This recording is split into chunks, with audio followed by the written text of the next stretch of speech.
Let's go. We're back with another Zombieman video. I know they're getting old, but it just has to be talked about.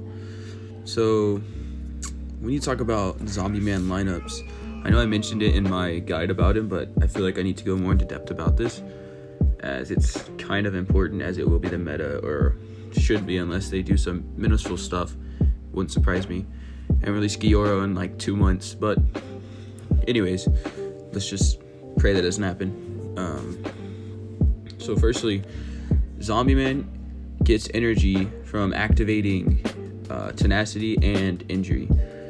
So naturally, you're gonna want to have people who grant your team tenacity and who inflict injury. So for me, I have Beast King set up to go first, as he will inflict injury on the target guaranteed. And then I have Tank Top go second, as he gives people shields. Also, he's back there. It's supposed to be up here. So, alright, so you want to have those two people first. And then next, you want to have Zombieman, his ultimate, as he'll heal your team. And it just helps keep your team alive longer, so you can do more damage. Let's see. Next, you can kind of do, let's say you have someone like, you're fighting King specifically, or a Deep Sea King level 4. You can use someone like Amai, so Amai is going fourth, who deals injury on his basic.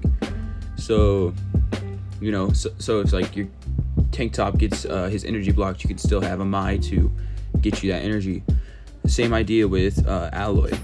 He does a shield on his basic, so you get energy from that. Just kind of ways to make sure you're getting that energy. But you want to make sure that you have your person who's going to be granting injury, and your person who's granting tenacity go first, and then Zombieman next to make sure you're healing. Alright, now this is pretty cool info that not the strongest. He played Southeast Asia version. Very good information.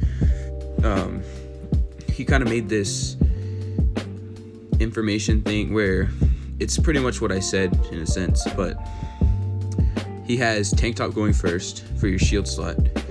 You can also use Alloy or Deep Sea King if you have to. Now, obviously, if you don't have any of them, there's other options such as Hellish Blizzard or Armored Gorilla, probably better, but that's Armored Gorilla, as he also gives himself a shield. So let's see, and then he has Beast King up here going second, just like mine. Well, mine's first, second. It doesn't really necessarily matter, because they're still going first and second. And he will grant the injury, especially if you have his keepsake, which I don't, sadly. If I did, though, he would grant it to all enemies, which would be amazing. Then he has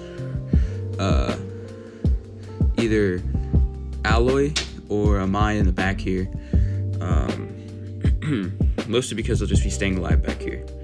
And if you don't have either of them, just put your best unit. And then Tatsu down here. No Tatsu, put your best unit. Tatsu specifically because she also can injure, so there's that as well. And then number 6 Carnage. No Carnage, put your best tank.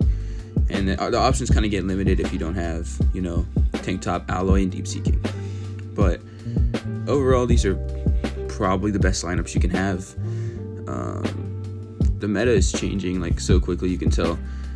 I have risen so much in like everything, like number 8 now on the leaderboard, number 5 in stage rankings, number 6 in strongest character. Let's see, arena, number 4 consistently. But yeah, the times are changing. It's just, it is what it is, we're kind of just having to accept it.